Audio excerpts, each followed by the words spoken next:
Shiko, çfarë amshor. Është i mrekullueshëm. O, çmrekulli. Eleganca i shkon vetëm një njeriu që kemi këtu në studio, Klodian Duro, një nga futbollistët më inteligjent dhe më elegant që ka parë ndonjëherë teknik shqiptar. Po elegant pra inteligjent sportive, elegancë është Klodian Duro, mirëmëngjes. Mirë se na erdhe në X Radio. Mirëmëngjesi dhe më bëhet qefi që u shoh me kaq. Po jemi si Barcelona tiki taka. Jo, po, se vetëm kështu pastaj mund të bëjmë një lojë të bukur. Bravo, kërkon pasion, kërkon motivim, kërkon edhe mbi të gjitha një lloj respekti. Po, Xhoglerje më burr, çapo i bën stop. Po pra fillum që tani. Fillum si në rat as me karrigën. Por unë jam kurios, Klod, kur e ke si jam rat me karrigën. Kur e ke kuptuar që do bëhesh futbollist në jetën tënde? Çfarë moshe ke qenë?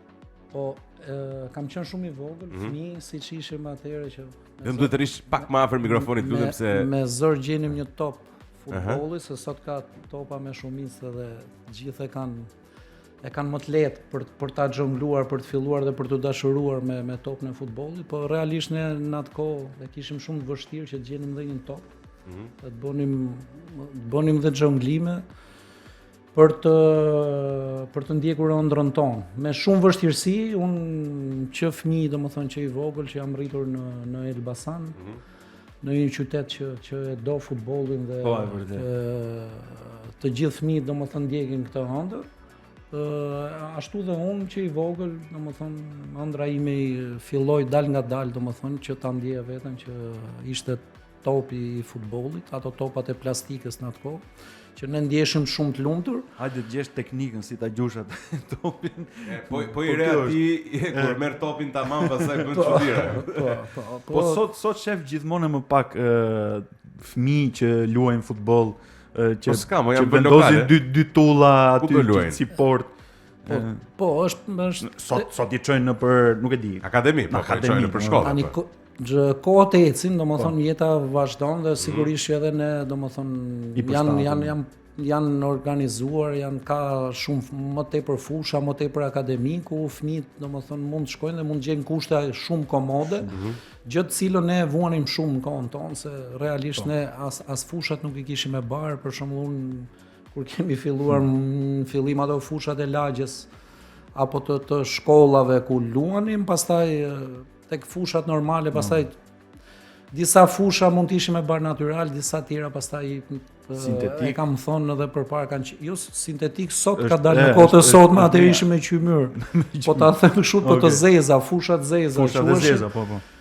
Fushat zeza që një sparkat nga ato që mund bëja unë, domethënë kur u rritëm që luanim futboll, mund bëja një sparkat edhe mund ta kishe të gjithë kofshën nga kraudjat e gjitha, mund të ishe bërgjak e gjitha. Diskutimi madh. Po vështirësi të rrisin, të forcojnë edhe të bëjnë atë që ti arrin. Pafund futbollistë kanë dalë nga lagjet më të varfra të Brazilit, ku edhe ato, domethënë kushtet atje, kështu që gjithmonë talenti prevalon. Ky është shembulli më konkret, jo më kot edhe Brazili ka pasur atë kombëtare aq të fortë ku të gjithë luanin futboll dhe të gjithë nga ato vështirësi të rriteshin edhe zhvillonin talentin e tyre. Po sot futbolli është bërë shumë më atletik, domethënë thonë që është vrarë 10 si numër në formacion, është shumë më taktik dhe atletik se më përpara, dhe ndoshta prandaj dhe Brazili nuk është si ka qenë dikur. Shko, Brazil ka filluar të bëhet me europian. Shumë i saktë konstatimi jot.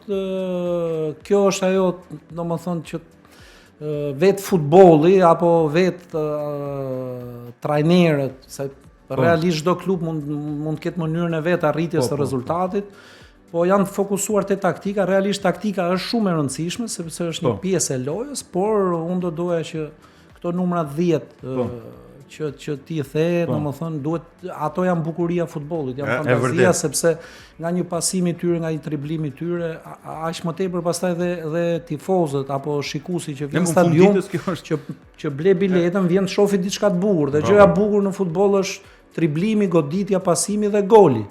Sepse goli është pastaj maksimumi i kënaqësisë që ndjen një tifoz në shkallët e stadiumit. Një njeriu, çfarë një tifoz. Goli është maksimumi i kënaqësisë si njeriu. Patjetër. Është më i fortë se gjëra tjera, varet sa tifoz je pastaj, kupton? Po në fund dhe goli ti jep fitore, Po, për atë që luftojnë gjithë, një që fitore. rreshtohet mirë taktikisht, një që do me los me fantazi. Po. Të gjithë qëllimi final është fitoria. Filozofi kundër filozofi. Mirë, flasim pak për kombëtaren meqense po vjen po vlon tani situata, jemi në përballje Një ditë para më fakt. Po një ditë para. Sigurisht, jemi në një përballje të fortë me Polonin. Ti në gjykimin tënd ti ke një eksperiencë shumë të madhe futbollistike, je vetë një profesionist i fushës edhe jashtë tani fushës. Si e parashikon, si do jetë? Po mendoj që kjo është ndeshja më e rëndësishme, sepse jemi për herë të parë shumë pranë një kualifikimi historik në botror, që do të ishte hera e parë për ne për Shqipërinë që të merrte pjesë në finalet e kampionatit botror, që zhvillohen në Amerikë, në Kanada dhe në Meksik, në verën e këtij viti. Dhe unë mendoj që kjo është ajo ndeshja të cilët ne me shumë besim, me shumë guxim, duhet provojmë gjithçka që këtë ndeshje të vështirë, nga kjo vështirësi ta kthejmë në favorin tonë, sepse luajmë Poloni, në fushën e tyre është me një ndeshje si finale. Sigurisht që Polonia ka më tepër eksperiencë sepse Po. ka qenë në pjesëmarrëse në këto eventet të mëdha si europiane dhe botror, luan fushën e vet përballë shikuesve të vet. Por unë mendoj që ne kemi të gjitha mundësitë dhe gjithë kapacitetin që të arrijmë ta kalojmë këtë ndeshje të parë, se mos harrojmë pastaj që nëse fitojmë me Poloninë, atëherë prap do të luajmë një finale tjetër kundra Ukrainës ose Suedisë. Po. Që është goxha, është në fakt ishte shorti më i pafat për ne dhe pak goxha i vështirë. Po, shkoj, rëndësishme është që jemi këtu ku jemi. Po, kjo është një arritje shumë. Kjo duhet të jetë dhe forca jonë, sepse ne nuk kemi gjë për të humbur përveç se për të fituar në këtë ndeshje. Realisht jemi kualifikuar nga grupi jon kualifikues, ku kishim ndoshta edhe Anglia si e parë e grupit, po kishim një kundërshtar shumë të fortë siç ishte Serbia, edhe kjo. Ne bëm Serbin, kush është kjo? Çfarë? Serbi mos. Kjo është ajo që ne shkuam Serbi dhe fituam ndeshjen me atë gol bukur të Rejmanat. Fituam, pse fitore quhen aty. Ajo studhan televizor, mos jepet më nuk gjendet më. Është bërë me pull të kuqe. Shkojmë, domethënë me ka dalë lista e të përzgjedhurve nga Silvinho. Shumë diskutohet që ekipi që kemi aktualisht nuk është në formën e vet më të mirë, flas për lojtarët, pasi shumë nga lojtarët edhe nuk, domethënë kanë pak minuta, mendon se kjo do ndikoj. Po, është e vërtet, por flas për lojtarët kryesor, Broja, që vjen nga një dëmtim që është e vërteta. Po jo, në pikë së parë na mungon ai kryesori që shënoi dhe golin në Serbi, siç është Rejmane, sepse është i dëmtuar dhe fatkeqësisht nuk do të jetë në këto ndeshje. Mungon një sulmues tjetër siç është Mirlin Daku, edhe ai i dëmtuar. Domethënë kemi dy sulmuesit kryesorë, të cilët janë të dy të dëmtuar, por dhe Broja vjen nga një dëmtim dhe pak minuta. Ky është ai lajm i mirë që rikthehet Broja sepse ishte i dëmtuar, vetëm në javën e fundit ka arritur të rikuperohet dhe është rikthyer. Ora, do ketë një mundësi më në fund për Muçin, vëlla, se unë si tifoz i Tiranës. Po, dhe ky është një tjetër rikthim dhe lajm i mirë që në mungesë të tyre të paktën fatmirësisht kemi një Ernest Muçi, i cili po kalon një formë shumë të mirë në kampionatin turk me Trabzonsporin, ku ka arritur që përveç domethënë golave, asisteve, po tjetër edhe pika referimit e Trabzonsporit, i cili po lufton për të dalë kampion në Superligën turke. Mendoj që kjo formë e mirë e tij duhet të ketë atë momentin për t'u shfrytzuar dhe tek kjo ndeshje me ekipin tonë kombëtar. Nëse ti do ishe trajner, a do t'i besoje pak a shumë Boshtit që të ka çuar deri aty, apo do bëje eksperimente me prurje të reja lojtarësh bazuar në formë, pra do heq njërin që s'është shumë në formë, po që më ka sjell deri këtu për ta zvendçuar me dikë që në ekipin e tij respektiv është në formë, por praktikisht nuk kanë përdor kurrë. Shiko, flas si trajner, se ti më mendon si trajner. Po, trajneri jonë është Silvinho, i ekipit kombëtar, dhe unë me sa e njoh atë apo me çfarë ka treguar ai në ekipin tonë kombëtar, nuk para bën shumë eksperimente, po i përmbahet atyre futbollistëve të cilët ai beson që i kam vënë dhe të drejtë në fundit, sepse u kualifikuam domethënë në Europian. Tani jemi pranë një kualifikimi historik në botror, kështu që nuk para bën shumë eksperimente dhe unë do të jemi të njëjtit mendime të, se realisht duhet nisesh nga një bazë ku ti ke arritur këto rezultate dhe pastaj, siç jemi në këtë moment, momenti e ka sjellë që me dëmtimet e Manajt, Dakut dhe forma ndoshta, domethënë në rritje e brojës, i rikthim nga rikuperimi, ndoshta mund të ketë minuta për këtë, për Ernest Muçin që të gjithë po e presin dhe të gjithë kanë fjalët më të mira për të, ndoshta i ka ardhur momenti dhe mund të jetë edhe fatcjellësi në këtë ndeshje. Po na mor burrtimet me lojtarët e Tiranës. Po jo, realisht domethënë nuk ka rëndësi, gjithë jemi një mor. Të gjithë pyesin, ore, pse nuk e ka futur? Duket që ka tifoz me Tiranën, u dalloke shumë lehtë. Me Tiranën ai është. Ore, duket realisht pse nuk i ka dhënë mundësinë. Shi, vazhdon me atë me të njëjtin person, por çfarë duhet neve? Jo, shiko, Muçi ka qenë pjesë, edhe ka luajtur me Silvinho, me trajnerin Silvinho. Po tani Bajrami, ç'është vërteta, nuk është në formën e vet më të mirë. Edhe kur luante që e fuste në formacion. Pa çka se sigurisht që i nevojitej për mund ta bëjmë kështu tani, por kush është lojtari më i mirë që ka kombëtare shqiptare që të pëlqen më shumë? Lojtari kyç i kësaj kombëtare. Muçi. Aqna lujti me Muçin në burr. Nuk e mos e fut më kur Muçi. Shiko, Shqipëria fatmirësisht, domethënë, kemi lojtarë shumë të mirë, të cilat lozën edhe në liga shumë të mira, domethënë në Europë, domethënë duke nisur një bazë shumë e mirë është kapiteni jon Xhimshiti. Okej, i cili ka një stabilitet tek prej shumë vitesh tek Atalanta, kapiteni i Atalantës, fituesi i Europa Ligës. Ka atë peshën e tij shumë të madhe tek ekipi jon kombëtar, ashtu siç duhet të jetë një lider. Pastaj kemi Elsejt Hysajn, i cili me eksperiencën e tij dhe me kohën e gjatë të aktivizimit në Itali me Napoli, Lazio, domethënë janë ekipe me shumë peshë në Europë. Dhe eksperjenca e tij i jep një siguri, domethënë kombëtarës tonë. Pastaj sigurisht që po dalim tek ato lojtarë që ne përmendte fantazistëve që luajnë mirë. Mita është spektakolar. Kemi Mita në krahun e majt, kemi Aslanin pastaj që i jep qetësi lojës tonë dhe ka qenë decisiv në shumë ndeshjet në eliminatorë duke shënuar dhe gola, siç ishte ai në Andorra që na dha dhe këtë kualifikim. Shehu është. Pastaj janë këto fantazistët numra 10 ku ne edhe nisëm ata që i mungojnë futbollit, e përmendëm, domethënë siç është Bajrami, tani është dhe Muçi në i lunë gjitha në këtë formë shumë të mirë. Pastaj mos harrojmë që kemi edhe një Hasani që ndoshta nuk është aktivizuar shumë në eliminatore, por gjithmonë mund të jetë një armë shumë e fortë për ne, sepse një goditje e tij siç i ka bërë dhe pikërisht kundra Polonisë tu në Albania ka shënuar një super gol. Mua mund ta ndikoj ndeshjen me pak. A ka ndonjë lojtar për shembull Klot që ty nuk ta mbush mendjen duke sigurisht ç'ne ky që e ka grumbulluar, se ndonjë lojtar që mund ta luajë më shumë se ç'do ta luajë ti si trajner, do thoya që unë nuk do luaja. Të duket i fiksimi i trajnerit, jo. Jo, unë mendoj që gjithë lojtarët e meritojnë grumbullimin e ekipin kombëtar. Normalisht janë lojtarët më të mirë që ti merr nga gjithë ekipet. Kudo ku janë shqiptarë dhe kudo ku luajnë ata. Jo, flas si shije personale, pra unë nuk do ta merrja se nuk më bin. Megjithatë, jo, nuk ka një tillë, besoj që të gjithë e meritojnë aty ku janë. Po, do na komentosh çik këtë situatën e trajnikut në Shqipëri. Ne para se të hynim në emision e diskutuam pak shpejt që këtu nuk t'i jepet besim, nuk e kohë. E njëjta gjë ndodhi, ti je i lirë tani, ti je pa një ekip, nuk menaxhon diçka apo jo? Po. Ti je pa një ekip. Çfarë ndodhi në Kosovë pas që kishte tension në studio, pati një debat, një diskutim, nuk e di çfarë. Unë po e nis aty ku e fillove ti, Rudi, që domethënë ne si shqiptar mendojmë që domethënë çdo gjë ta bëjmë sot për nesër dhe domethënë të arrim fitoren, domethënë të fillojmë sot një projekt edhe nesër ti marrim fryte, por nuk ndodh kështu, nuk është kështu. Në asnjë gjë, jo vetëm në futboll, por në çdo gjë. Jo më kot quhet kampionat I futbollit, se fillon javën e parë dhe mbaron në 36-ën.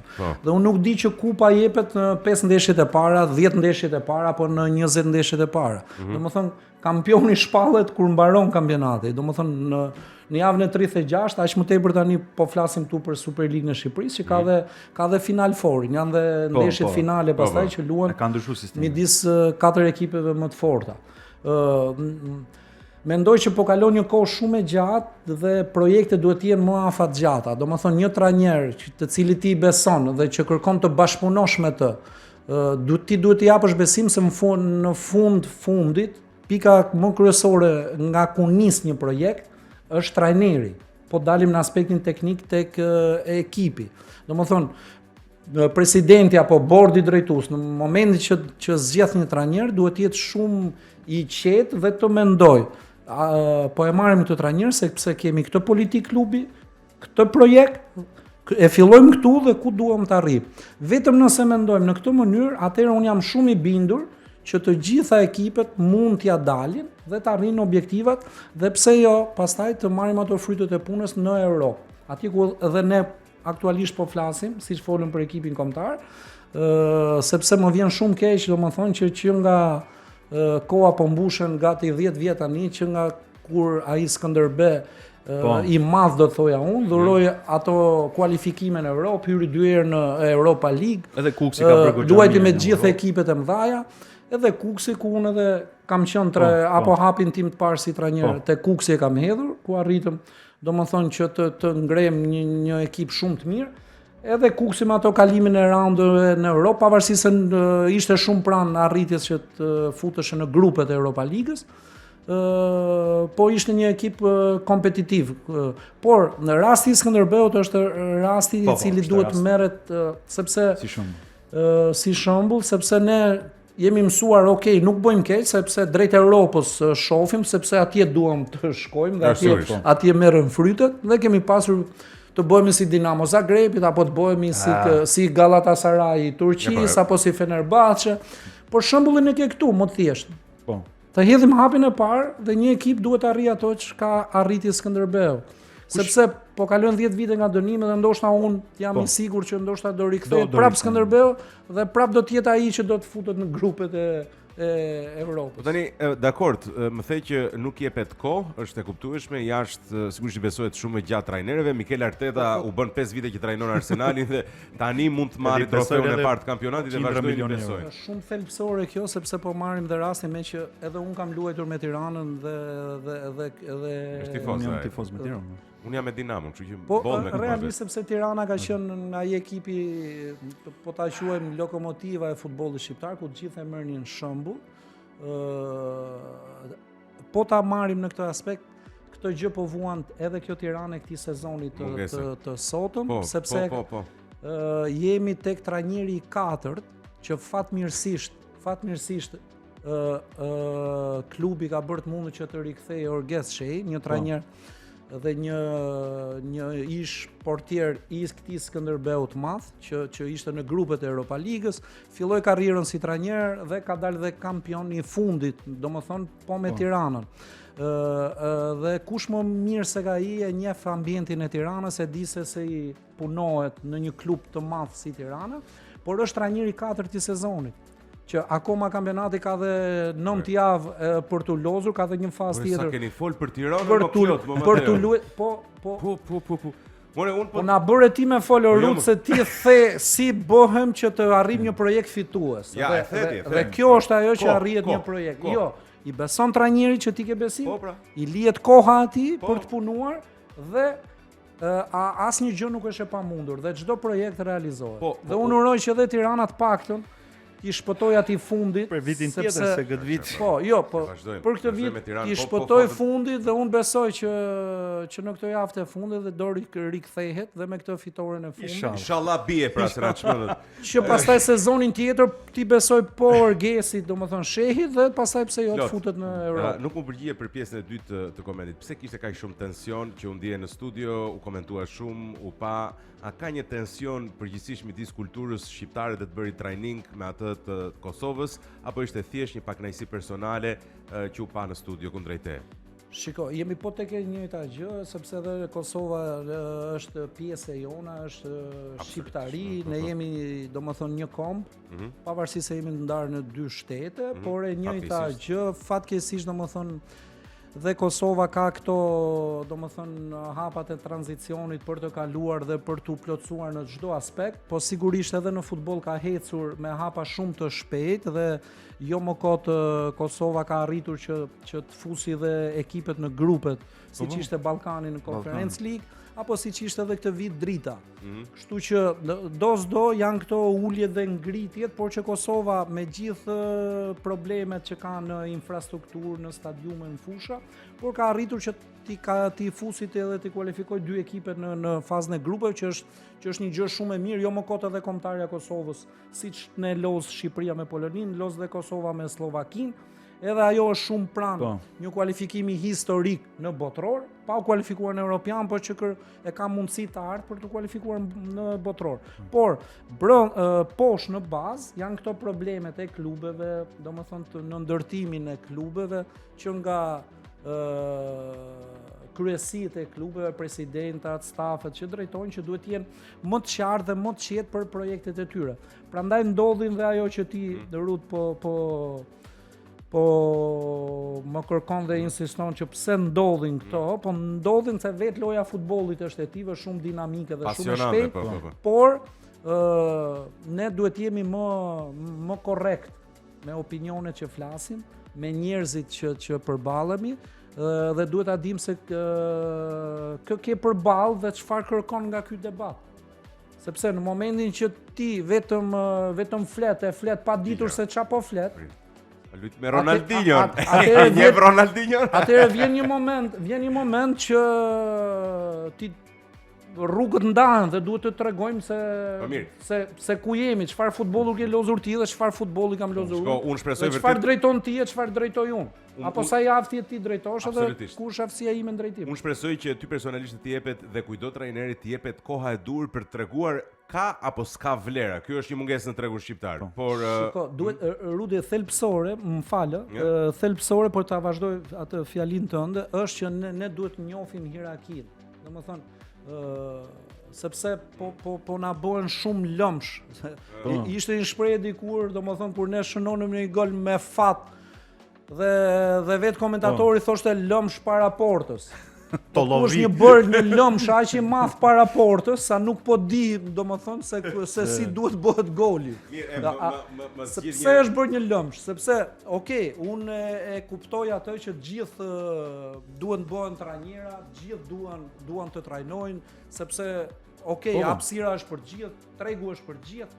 Po realisht duhet kalosh disa faza, disa gjëra, sepse një fjalë është ti je trajner, po brenda kësaj fjale janë shumë gjëra të tjera që ti duhet të kesh brenda trupit tënd dhe personalitetit tënd. Mourinho më duket ka thënë që është profesioni më i vështirë, se un jam trajner këtu, por kam edhe një 50 milion trajnerë të tjerë që më shkruajnë çast ton, domethënë për mua dhe për punën time. Sigurisht për mua që edhe kam lozur futboll, domethënë është shumë e lehtë ti je futbollist dhe të luash fushën e lojës, sepse ti mendon për vete, për performancën tënde. Ndërsa kur je trajner, ti duhet mendosh për 25 futbollistë që stërvit, për ke gjithë stafin tënd që të rrethon, ke gjithë kryesitë e klubeve, presidenta, zëvendësh presidenta, drejtorat, gjithë që duhet të jesh në unision me të gjithë, dhe pastaj atë që sapo e the, ke dhe pastaj të gjithë atyre tifozë që vinë në shkallë të stadiumit, por janë dhe gjithë qytetit që të ndjek.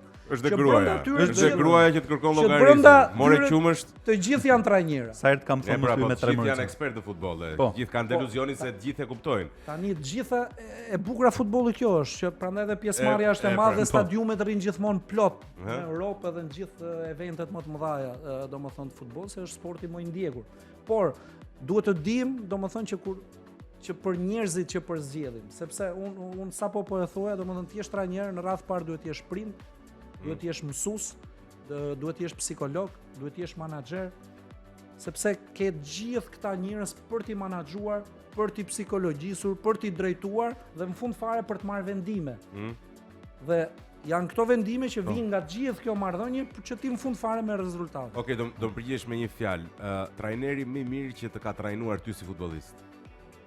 Unë kam pasur fatin që të kem shumë trajnerë, domethënë Me një mirë fjalë, dhe nga të gjithë, jo, nga të gjithë kam marrë diçka nga ta.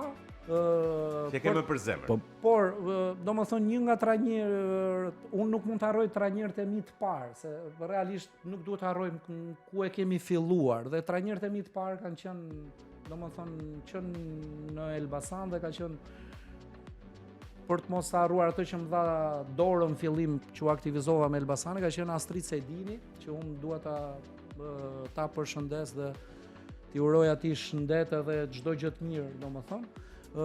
Sepse hapi parë shumë i rëndësishëm dhe pastaj janë ata trajnerë të cilët për dalë tek ajo jote kush ka qenë nga më të mirët, kam pasur fatin që të stërvitem dhe nga trajner kampion e Europës siç janë Mircea Lucescu e Fatih Terim në Turqi, domethënë Si ka qenë Fatimi? Ka qenë shumë autoritar? Ka qenë super autoritar, super profesionist, super psikolog. Ka qenë autoritar, duket autoritar prandaj. Në atë nxehtësinë tonë që kemi ne si popull Turqia, Shqipëria, ai ka qenë shumë i qetë, por shumë autoritar me personalitetin e tij. Kush ka qenë? Por një babaxhan që do ta quaj ishte Mircea Lucescu, një Rumun apo jo? Rumuni, një nga më të mirët që mbahet dhe sot, domethënë. Ka trajnu dhe Interin, Shaktarin, trofe kështu me radhë. Shaktarin, Si po. ishte babaxhan, ishte i dashur. Shumë një nga njerëzit më të mirë që un kam takuar në Okej, futboll. Lucescu kështu. Dhe të mos harrojmë pasaj gjithë trajnerët që kemi pasur dhe me kombëtarën tonë si Brigel, Otto Barish, Josif Kushe. Kush të ka impresionuar më shumë nga këta? Se nuk është çështja kush është më i mirë, ata kanë karrierën e tyre, por kush të ka impresionuar më shumë? Një nga ata që i cili nuk kishte frikë, që unë nuk mund ta harroj, domethënë ka qenë Otto Barish. Edhe nga vetë vendosja e ekipit që na bëri ne si Shqipëri në atë kohë dhe ne kemi arritur rezultate shumë të mira. Domethënë me i vendosje 4-4-2 me 2 sulmues, një trajner kroat nga shkolla kroate, por që kishte stërvitur dhe në liga shumë të forta në Europë. Ai edhe këtu nuk i bënte përshtypje, e pa kapacitetin ton si futbollist, edhe na rreshtote pa frikë me një 4-4-2, domethënë të lirshëm që shumë pak ekipe loznin dhe në Europë. Kush është lojtari më i talentuar që ke trajnuar? Di që ti je trajneri i parë që ke dhënë Besim Bujar Planës, e ke futur në formacion më duket 17 apo 18 vjeç, është një nga 2 afrimet që janë bërë së fundmi në kombëtare. Po Plana ka qenë një i ri kur vajta tek Ferronikeli në Kosovë. Ferronikeli ish kampion e Europë, kampion e Kosovës.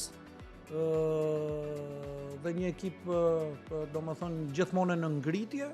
Aty pastaj duke marrë drejtimin e Ferronikelit, vura re domethënë këtë Planë, një djalë i ri 19 vjeç, domethënë që sapo kishte ardhur tek Ferronikeli, por që më bëri përshtypje domethënë vullneti i tij, puna, këmbgulja, dhe është një djalë që punon shumë dhe nuk flet shumë. Dhe kam arritur që t'i jap besim dhe ai këtë besim e ka treguar në fushën e lojës. Dhe jo më kot i hodhi këto hapa një nga një, domethënë nga Ferronikeli luajti me Prishtinë, nga Prishtina kaloi në Kroaci dhe nga Kroacia tani los në Poloni dhe tashmë është bërë pjesë e Shqipërisë. Kështu duhet të jenë hapat e një futbollisti të ri në futboll. Po kam trajnuar shumë të rinj. Kush është një që do veçojë që është më i talentuar? Po nuk ta jep ai, nuk ai është diplomat, jo, ai do të kërkon ambasadë. Jo, janë nuk ta jep përgjigjen. Jo, janë lojtarë të rinj që kur shkon në ekip kam trajnuar tek Kuksi për shembull, që në fillim domethënë ka qenë lojtar të cilët kanë spikatur si Edon Hasani, Renato Malota. Shiko, ta mbajmë tek këta. Cilët kanë bërë histori edhe në futbollin e Superligës. Më i mirë me cilin ti ke luajtur në jetë. Një emër, mos më thuaj kam luajtur me shumë, unë e di që ke luajtur me yje. Cili do të përmendim prapë Ronaldinho, Robinho, Rivaldo, Kaká, Beckham. Ke luajtur me të gjitha. Kush është cilit ka impresionuar? Van Nistelrooy, Cristiano Ronaldo, se harruam Cristiano, që është një nga më të rëndësishmit. Cilit ka impresionuar më shumë në fushën e lojës? Ke luajtur me këto yje, i ke parë në fushë lojë. Është tjetër gjë ti shikosh nga jashtë. Cilit ka impresionuar më shumë? Unë do ta nis apo ai që më ka impresionuar dhe ka qenë në fillim një nga ata që unë edhe e adhuroja dhe domethënë idhulli im kur e kam nisur ka qenë Roberto Baggio dhe kam pasur fatin që thjesht në një ndeshje miqësore këtu ku kemi luajtur në atë kohë kur Iglitare që sot është drejtori i Milanit, luanim bashkë te kontarja dhe arriti bëjt mundur që në ato vitet tona të vështira në fillim 2003-shin të sillte Brescian, ku Igli luante dhe loste dhe Baggio, dhe ne kemi bërë një misorin që Marstafa, dhe atëherë domethënë të luaj edhe kundra ti në fushë ka qenë një nga gjërat më të bukura në futboll, por lojtari që më ka impresionuar pasaj në ndeshjet zyrtare dhe që jemi përballur, ka qenë një ndeshje në Portugali, pikërisht nga ndeshjet e para edhe të Cristiano Ronaldos me kombëtarën e Portugalisë, por që ai që më bote më tepër përshtypje ka qenë Luis Figo, i madhi Luis Figo. Figo. Po, portugezi Figo. Tradhtari i Barcelonës. Ç'është tifoz Ai i Barcelonës që shkoi me Realin. Ai ka qenë një nga Tino, futbollistët të cilët paktën live në fushën e lojës të impresiononte, jo vetëm për futbollin e tij, por edhe për atë karakterin dhe njeriun që ishte. Sepse mbaj mend Maskara. mbaj mend në atë ndeshje, domethënë Figo dhe Cristiano Ronaldo i ndronin krahët shpesh. Unë luaja në krahun e djathtë në kombëtaren tonë në Shqipërinë. Dhe mra që edhe ti isha me një nga më të vjetrit e Portugalisë, domethënë në atë kohë, si Luis Figo, edhe një nga dhe nga më të riut Cristiano Ronaldo luaj të dy në një ndeshje. Por Figo veçantia e tij në një ndërhyrje që kemi pasur bashkë të dy topin mes dhe ne të dy në sparkat, por realisht të dy u përplasëm në të njëjtën mënyrë, por ka qenë impresionuese domethënë në atë kohë të shifshja Luis Figon që u çua me shpejtësi, duke më dhënë dorën, sorry. Dhe unë që u habita se nuk është se u dëmtuam, thjesht u përplasëm, por këtu tregosh ajo për urësia e një lojtarit madh që edhe kundra nesh, kundra Shqipërisë, po gjithmonë njeri në radh parë për të dhënë dorën i parë. Po çasori o tradhtar. Dhe kjo është ajo që më ka ngelur mendje Rudi tek ajo që më kërkoi. Luis Figo. E di që është bezdi. Edhe një trajneri më i mirë momentalisht shqiptar, sipas te, më në formë. Shiko, po më i mirë dhe më në formë, se Ilir Daj është më i mirë. Sa po e the sepse e thon gjithë. Dhe realisht Iliri ka bërë histori, domethënë, sepse arriti që përveç atyre sukseseve që kishte bërë në Shqipëri, kampion me Elbasanin, kampion me Dinamon, kampion me Skënderbeu, në grupet e Europa Ligës me Skënderbeu, por arriti që edhe me një ekip të vogël në Kosovë, siç ishte Ballkani, arriti që 2 rrjesh të kualifikosh në Conference League. Për të shtuar pastaj unë sapo edhe e thash edhe përpara, kemi një orges shej gjithmonë në rritje që unë do ta veçoja edhe Klodian Durore. Do ta veçoja sepse janë këto ato modelet që duhet të ngrihen dhe të merren, më kupton? Sepse një njeri që ka fituar kampionate si futbollist, ka arritur që edhe si trajner të arritë të fitojë, domethënë direkt, sepse e kam ndjer këtë gjë kur fitova vetë pa trajnuar asnjë ekip, u bëra trajneri Kuksit, fitova Kupën e Shqipërisë direkt që në sezonin e parë dhe kjo të jep akoma më tepër motiv edhe për të ndjekur dhe ti ke besimin e plot që ja del edhe te ky profesion që është shumë i vështirë. Absolutisht. Dhe për ta mbyllur e di që është bezdi. Por që të mos e harroj, më fal, që të mos e harroj, domethënë një nga trajnerët që asnjëherë nuk vihet, domethënë edhe nuk është vënë dyshim që kur e ka nisur si trajner, është trajneri jon, ish kolegu im te kombëtarja Alban Bushi i ekipit U21. Se nëse flasim Daja, Shej, po të gjithë kanë ndruar ekipe, po i vetmi që nuk lëviz është Alban Bushi, që uroj që pas Silvinjos, pse jo, Bushi tjetër edhe trajneri i parë shqiptar që merr në këtë kohë ekipin ton kombëtar. A mund ta menaxhoj një trajner shqiptar dhe nëse do vijë një trajner shqiptar, a do ishte Daja apo Bushi në kombëtare? Unë mendoj që të dy, njëri nga këta të dy mund ta bëjnë këtë punë, ashtu siç mund ta bëjë edhe Shehi, dhe dal tek ajo jotja. Sigurisht që edhe një trajner shqiptar mund të jetë, sepse gjuha e futbollit është e njëjtë. Po. Një parashikim për nesër që dhe ta mbyllim. E di që është e vështirë tani të bësh parashikime me rezultate. Jo, ne mund me corner flasim. Jo, me corner unë do ta bëj parashikim. Unë një parashikim të sigurt mund ta bëj. Po. Që unë uroj dhe shpresoj dhe jam i bindur që Shqipëria do të kualifikohet, do ta kalojë. Po jo rezultat, 0-1, 1-1 me Pa rëndësi ka rezultati, thjesht që ne kalojmë të kualifikohet. Unë X2 me do pjeshon, sa është e sigurt. Top jo shans. X2 pa që t'jemi. Tani e mira nuk ka fund, more. Unë X, mendojmë që edhe ta bëjmë, edhe të fitojmë, domethënë që në pjesën e Pjesë parë, parë. po do dalim prapë te ku e nisëm muhabetin, që Po, gol jo pjesë çdo parë. gjë arrihet. Unë kam luajt De Lewandowski me të kuq. Kush është ky Rudi? Se nuk e njoh. Lewandowski, ne se është një Njoh lojtar. këto Mbrojt lojtarët Skrau, anglez. mbrojt Skrau te Polonia. Lewandowski është një nga ata të cilët ne duhet i ruhemi më shumë, se është një Aty, nga atë na- golshënuesit më të fortë. Na rujt Zoti do, ajo duhet të ruajë çik viteve Zoti të nga ai. fundit. Prandaj them që vetëm të kualifikohemi sepse na pret një ndeshje shumë e vështirë, por që i kemi të gjitha mundësitë për të kualifikuar. Shpresojmë Sepse presioni dhe është tek Polonia. urojmë. Okej. Duhet ta mbyllim dhe të përmendim pak ku jemi. Ja, këtu jemi. Shiko, harruam një nga futbollistët Po.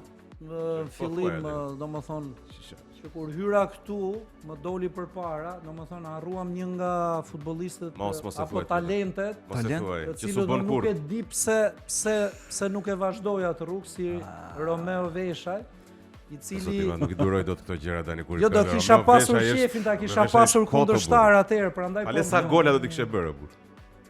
Ale sa gola do t'i kishe bërë Po atë. hajde pyet Romeo, tha, vetëm unë tha nuk do të lija me bë gol.